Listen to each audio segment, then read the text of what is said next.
Tadi pagi dibuka di 8.070,4, kemudian ada 258 saham menguat, 197 saham melemah, dan 187 saham terpantau masih stagnan. Dan pemirsa, sejumlah saham-saham yang menjadi jajaran top gainers pada pagi hari ini datang dari ada Cepin, kemudian ITMG, Aman Mineral, BBTN, ASII, dan juga UNTR. Kemudian dari saham-saham yang menjadi top losers di pagi hari ini ada SCMA, kemudian SMGR, BBRI, Inco, MAPA, dan juga Antam. Kemudian kita bergeser ke pembukaan Bursa Asia pada pagi hari ini. Kita akan ulas satu persatu, pemirsa. Di sini kita lihat ada Nikkei yang dibuka menguat 0,48%, STI menguat 0,9%, Kospi menguat 3,02%, dan Hang Seng menguat 0,23%. Kemudian dari saham-saham pilihan pada perdagangan hari ini yang direkomendasikan, pemirsa, ada Kras, kemudian ada Oasa, ada PSAB, dan juga ada Indi dengan masing-masing rekomendasi buy.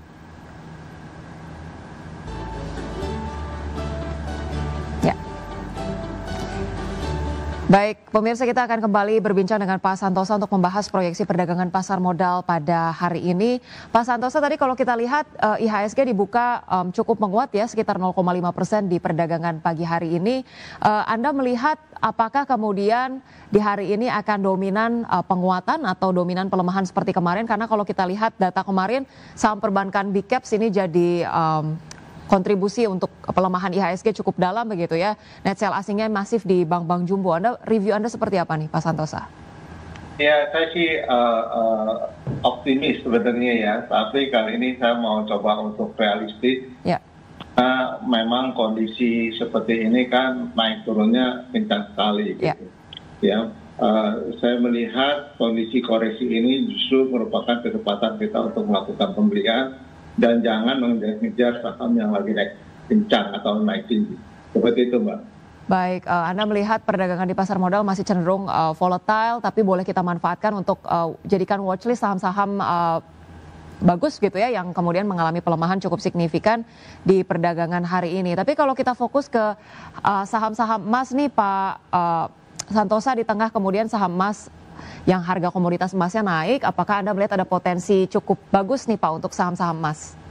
Iya, makanya salah satu list rekomendasi pagi ini yang perlu diperhatikan investor ada PSAB ya. Jadi berharap untuk PSAB itu bisa turun ya Mbak. Jadi kita memang pedagang.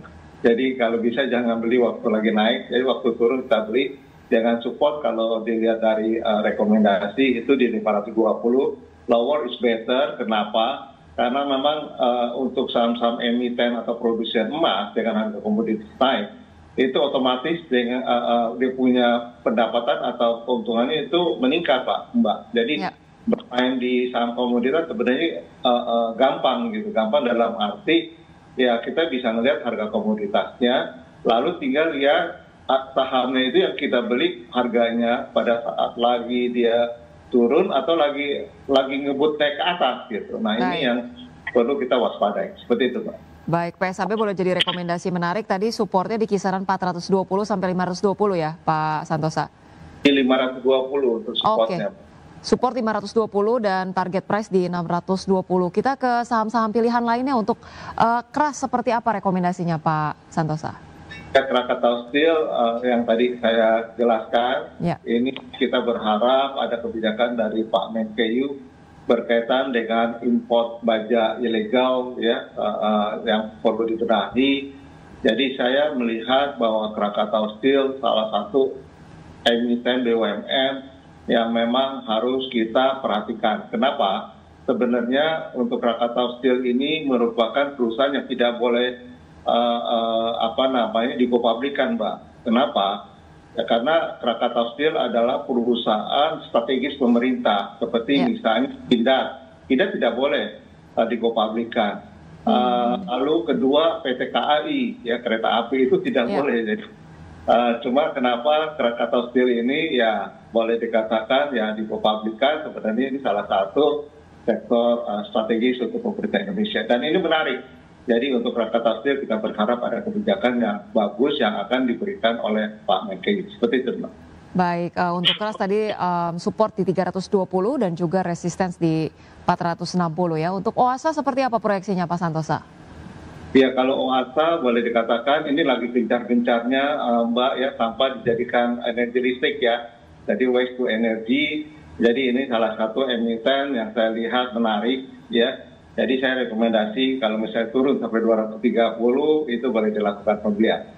Baik, OASA boleh jadi rekomendasi menarik ini terkait dengan investasi dan antara di proyek waste to energy ya? Iya, baik. Benar. Baik, OASA direkomendasikan buy, tadi resistance di 270. PSAB sudah kita bahas, untuk INDI rekomendasinya seperti apa Pak? Nah ini masuk ke energi terbarukan ya, jadi dia punya solar panelnya kabarnya sudah mulai menghasilkan. Jadi ya ini saham yang menurut saya menarik untuk investor punya gitu ya. Dengan masuk di 2100 yang saya rekomendasi. Dan selalu saya mengatakan kalau ada support di 2100, lower is better.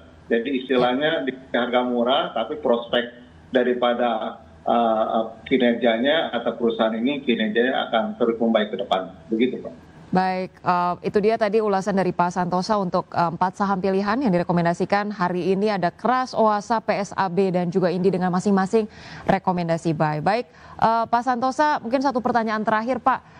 Proyeksi Anda untuk IHSG support dan resistensi hari ini seperti apa, dan kemudian bagaimana nih investor kemudian perlu menyikapi ketidakpastian yang ada saat ini, saham-saham sektor apa yang menurut Anda boleh jadi watchlist untuk direkomendasikan di hari ini Pak, selain daripada 4 saham pilihan tadi ya?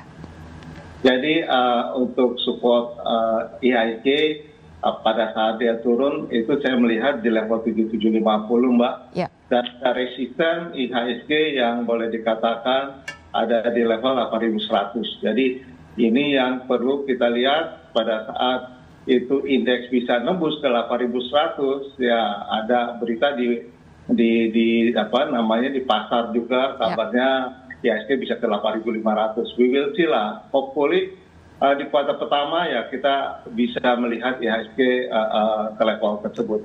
Dan untuk sektor-sektor emiten yang perlu kita cermati ya yang pasti energi terbarukan, lalu yang komoditas yang berbasis emas, ya timah, ya ini lalu perbankan menarik karena memang udah turun dalam, tapi mungkin untuk sementara waktu apabila memang terjadi kenaikan hanya bersifat technical rebound karena memang perlu menunggu kinerja di kuartal ketiga.